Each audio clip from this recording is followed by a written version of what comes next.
Assalamualaikum warahmatullahi wabarakatuh. Sebelumnya perkenalkan nama saya Pinka Salsabila dengan NIM 0110122138.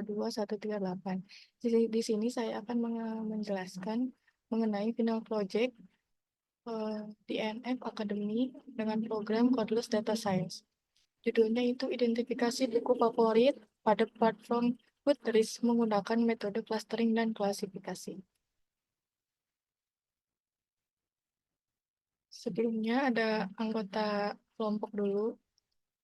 Pertama ada Fuad sebagai ketua, ada Alika sebagai anggota, ada saya sendiri, Pinka Salsabila sebagai anggota, ada Asyifa Maulidina sebagai anggota, dan Ahmad Gazi sebagai anggota.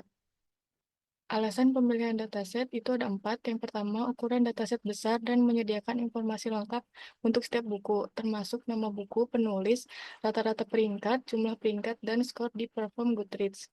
Yang kedua itu dataset ini memiliki pola yang beragam, memungkinkan analisis klasifikasi yang lebih kompleks sehingga membantu memahami perilaku dan minat pengguna. Yang ketiga itu ada data ini berguna untuk membangun sistem rekomendasi buku yang berhasil memberikan saran kepada pengguna berdasarkan rating dan referensi buku serupa. Terakhir, dengan menganalisis data ini, kita dapat memahami minat pembaca secara lebih dalam dan dapat meningkatkan rekomendasi buku. Selanjutnya ada penjelasan untuk business understanding, yaitu Goodreads merupakan platform populer yang disukai oleh pembaca dan penulis.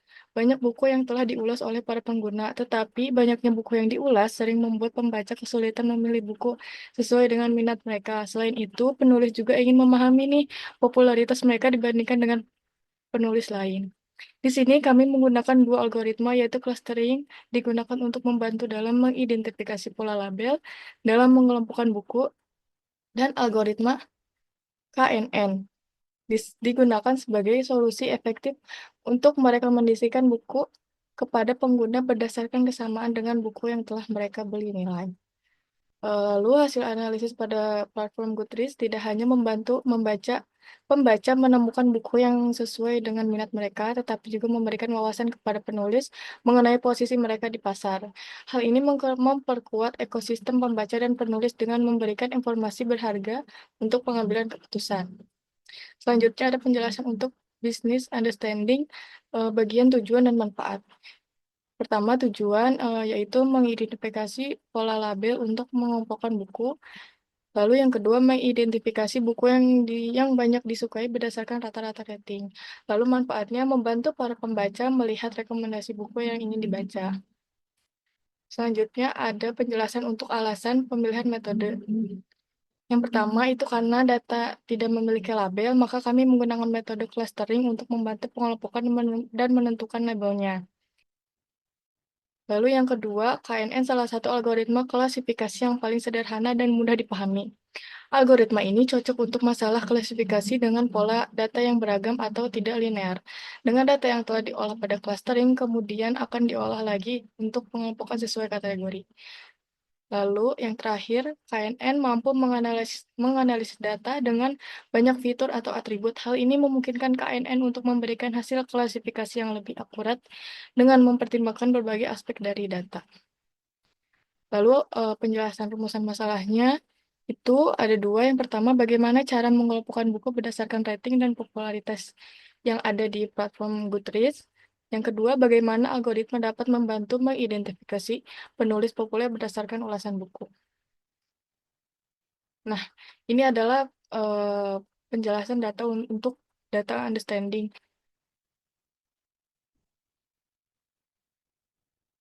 Lalu penjelasan selanjutnya untuk data understanding, yang pertama ada kolom book name. Pada kolom ini berisi teks yang memuat nama atau judul setiap buku. Setiap entry dalam kolom ini secara unik mengidentifikasikan setiap buku dalam dataset, serta membantu menemukan kategori buku populer dan memudahkan pembaca menemukan buku yang sesuai minat mereka. Tipe datanya itu adalah string. Lalu yang kedua ada author. Pada kolom ini berisi teks yang memuat nama penulis dari setiap buku. Setiap entry dalam kolom ini secara unik mengidentifikasikan penulis, serta membantu menemukan popularitas penulis berdasarkan skor di Goodreads, dan menemukan pembaca penulis menemukan buku yang sesuai dengan penulis favorit mereka. Tipe datanya ini string. Lalu selanjutnya ada average rating. Pada kolom ini berisi nilai numerik desimal yang menunjukkan rata-rata rating yang diberikan oleh pengguna untuk setiap buku. Setiap entry dalam kolom ini membantu mengidentifikasi buku dengan rating tinggi yang banyak disukai, serta mudah pembaca menemukan buku populer berdasarkan penilaian pengguna. Tipe datanya itu adalah flat. Lalu ada number of ratings. Pada kolom ini berisi nilai numerik yang menunjukkan jumlah rating yang diterima oleh setiap buku. Setiap entry dalam kolom ini membantu mengidentifikasi buku dengan jumlah rating tinggi yang menandakan popularitas buku tersebut, serta memudahkan pembaca menemukan buku yang banyak mendapatkan perhatian dari pengguna. Tipe datanya itu integer. Lalu terakhir ada skor on Goodreads. Pada kolom ini berisi nilai numerik yang menunjukkan skor yang diberikan oleh pengguna di platform Goodreads untuk setiap buku.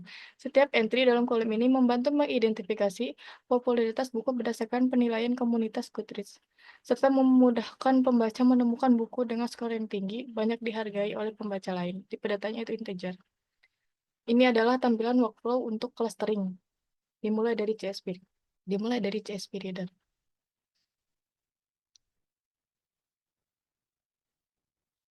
Dan selanjutnya ini adalah tampilan workflow untuk yang pertama ada data preparation, lalu yang kedua ada data pre-processing, yang ketiga modeling, yang terakhir ada visualisasi. Ini penjelasan untuk data preparation. Kita tuh pakai metode kan cluster. Jadi, node pertama yang digunakan yaitu CSV Reader. Itu untuk membaca dataset Goodreads top 1000 yang tadi dijelaskan di awal. Ini ada tampilannya. Pada node CSV Reader untuk menampilkan data dan membaca Goodreads top 1000. Data preparation. Di sini memakai node numeric outlets untuk digunakan untuk mengidentifikasi dan menangani data yang menyimpang secara signifikan dari data lainnya dalam dataset. Ini adalah konfigurasi untuk di node-nya. Lalu selanjutnya ada node column filter. Jadi pada tahap ini kami memilih kolom yang ingin di clustering yang nantinya akan digunakan untuk membuat label baru. Di sini kita memasukkan kolom average rating. Selanjutnya itu ada node normalizer untuk proses persiapan data sebelum kita menganalisis lebih lanjut. Kita melakukan normalisasi data untuk membuat semua data memiliki skala yang sama, sehingga lebih mudah untuk dibandingkan. Lalu ada node denormalizer, itu mengembalikan nilai yang tadi dinormalisasi diubah di dalam bentuk awal. Selanjutnya ada penjelasan untuk data pre-processing. Itu kita menggunakan node partitioning untuk membagi dataset. Di sini kami membagi dataset menjadi 70% training dan 30% testing. Karena untuk menjaga keseimbangan data. Nah, gambar di samping adalah konfigurasinya untuk node partitioning. Lalu selanjutnya ada modeling.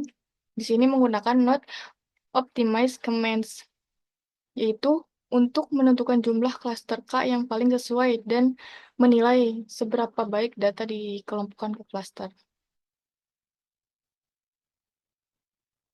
Bisa dilihat gambar di samping. Lalu selanjutnya menggunakan node commands, keymands. Digunakan untuk melakukan analisis clustering. Di sini kami menentukan jumlah cluster K menjadi 2.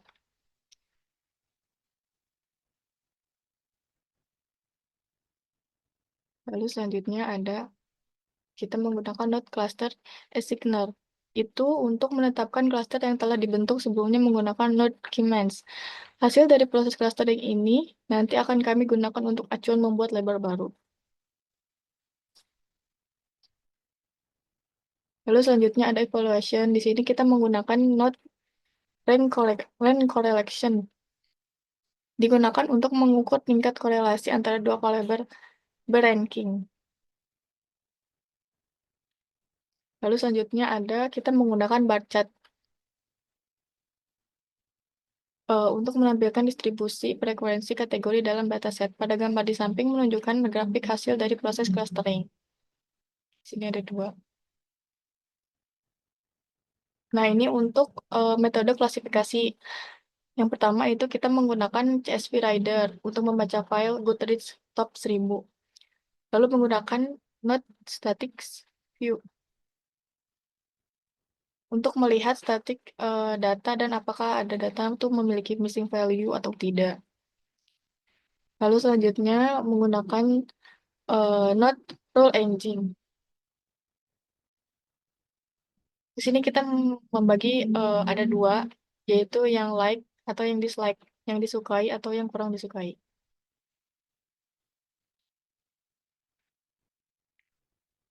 Urutan rentang atau pola yang digunakan pada label tersebut kami tentukan menggunakan metode clustering. Yang tadi setelah dilakukan clustering, hasilnya bisa digunakan untuk menentukan pola yang terarah dan bisa membuat label baru. Lalu selanjutnya menggunakan Node Column Expansion DGC. Ini untuk menghapus huruf variasi yang berada di dalam book name dan author. Lalu selanjutnya ada Node Column Resorter. Jadi ini tuh berfungsi untuk mengurutkan kolom sesuai yang dibutuhkan. Lalu selanjutnya ada kolom filter. Ini untuk menghapus kolom yang diperlukan untuk analisis lebih lanjut terkait buku favorit. Di sini kita memasukkan number of ratings, score on grids, average rating, dan book apparel.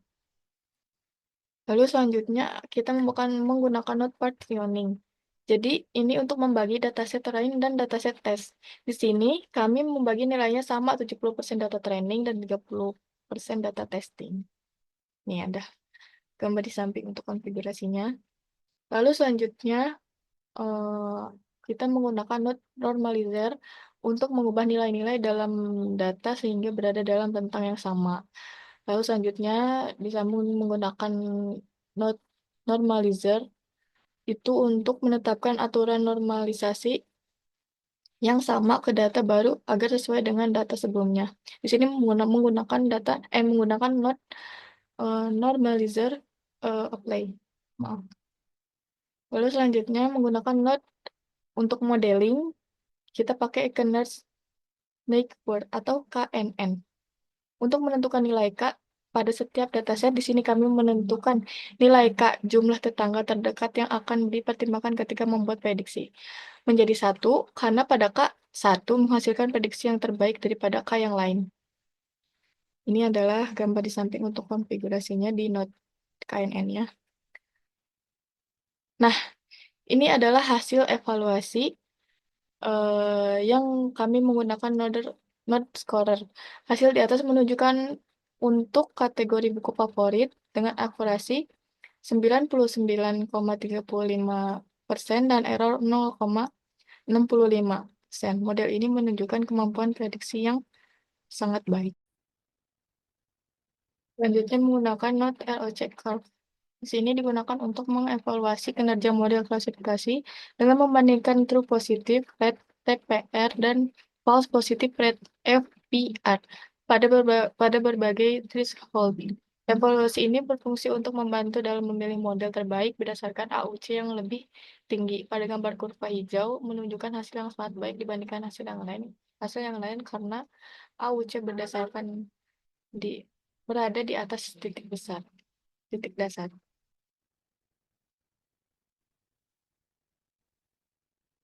Nah, ini adalah evaluasi untuk node histogram legacy. Di sini digunakan untuk menampilkan distribusi frekuensi kategori dalam dataset. Gambar di samping menunjukkan frekuensi pembaca terhadap buku. Terdapat ada dua kategori ini yang tadi kita buat di awal. Yang mendukung posisi tertinggi yaitu kategori like sebesar 189 dan dislike sebesar 117. Visualisasi ini membantu menampilkan data berupa grafik sehingga memudahkan analisis distribusi preferensi pembaca terhadap buku. Ini adalah untuk tampilan evaluasi di Node Scatterplot JavaScript. Ini berfungsi untuk menggambarkan grafik penyebaran data. Visualisasi ini menampilkan hasil dari penyebaran buku sesuai dengan kategori. Tadi kan ada dua kategori. Di sini ada dislike dan like.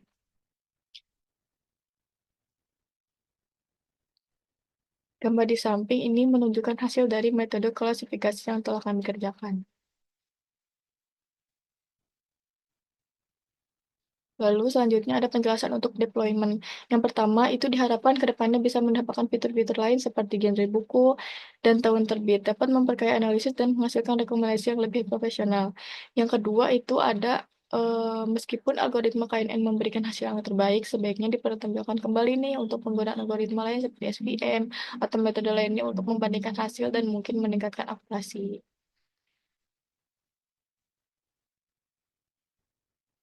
Dari semua yang telah, kami kelompok kerjakan, itu kami mendapatkan kesimpulan yaitu metode klasifikasi berbasis KNN menunjukkan performa yang cukup baik dengan akurasi sebesar 99,35% dan error sebesar 0,65% untuk klasifikasi buku favorit.